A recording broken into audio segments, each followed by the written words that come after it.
Hey, I'm kind of surprised you wanted to meet me at Jason's. Well, I mean, what's the point of sneaking around trying to hide when you did exactly what I asked you not to do? Aren't PIs supposed to be bound by some kind of confidentiality agreement? Yes, and I'm sorry, Michael. You told Jason that I was starting to remember things. I didn't tell him any specifics. I just said that you were having memory flashes and you wanted me to help you sort them out. That's it. Look, you know Jason just as well as I do. If Jerry or Claudia said they were involved in my shooting, I mean, what do you think is going to happen? Jason is going to go after that person and he will kill them. And it's going to be my fault. No. I wish I just hadn't remembered anything. No, it's not going to be your fault. First of all, what Jason does is on him. That is not on you. And second, if you have these memory flashes coming to you, you have got to try and make sense of them. I'm not sure I even want to. Listen, Michael, this is what I'm trying to tell you. You can't control it. I was trying to protect my brother. Not that that excuses what I did. But you had a memory flash, didn't you? Yeah. Okay. Well, was it about something Claudia said? You came to me because you wanted to know if these memories you were having are real, but I can't help you unless you're honest with me about them. Well, I mean, I remember that Claudia kept apologizing, but I don't know why. You know, she probably just felt sorry like everyone else because I got shot. I don't know. I think it's a little strange that Claudia Zakara would come into your room while you're in a coma. I just don't feel like she's the compassionate type. And you think that Claudia was sorry because she felt guilty? I mean, why didn't you just say it? You totally buy that Claudia could be responsible for my shooting.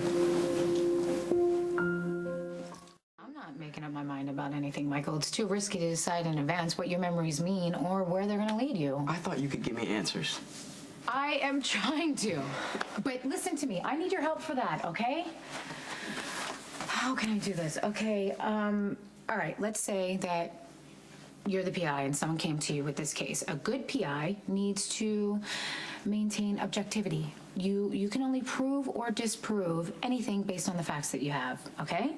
All right, so let's say that your client came to you and says that they remember a woman visiting them while they're in a coma, and the woman seemed to have said something about being sorry about something, and you don't know what. As a PI, what does that mean?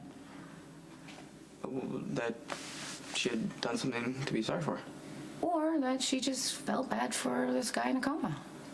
So you don't believe that Claudia had anything to do with you getting No, shot? I am not saying that. I am saying that you need to stay objective. We are not sure what any of this means. Yeah.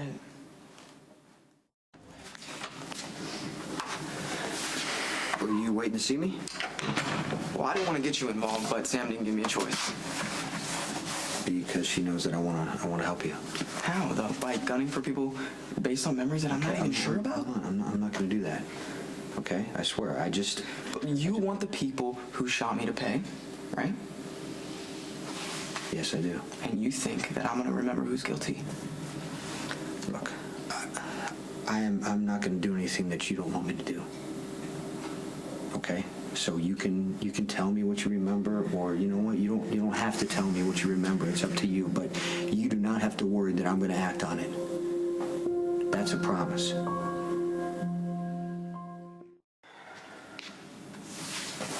I'm gonna go get some water.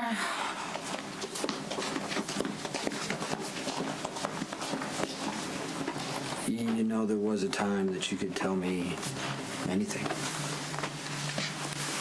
I just wish I hadn't remembered.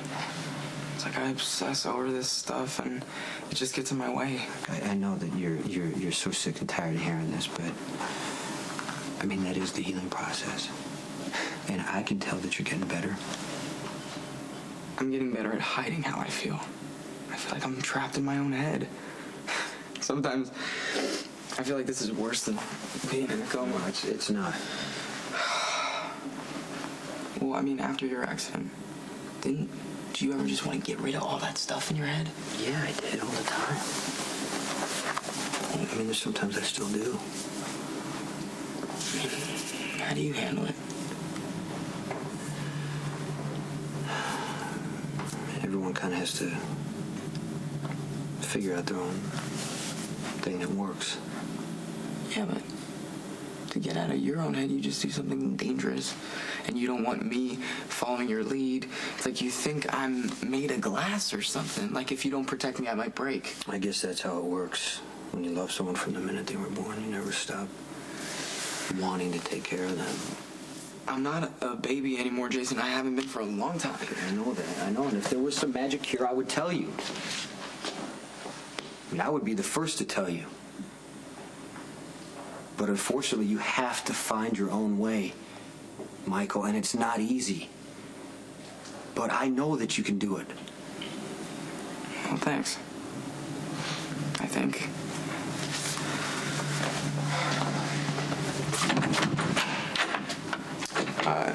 You can tell Sam to come back now.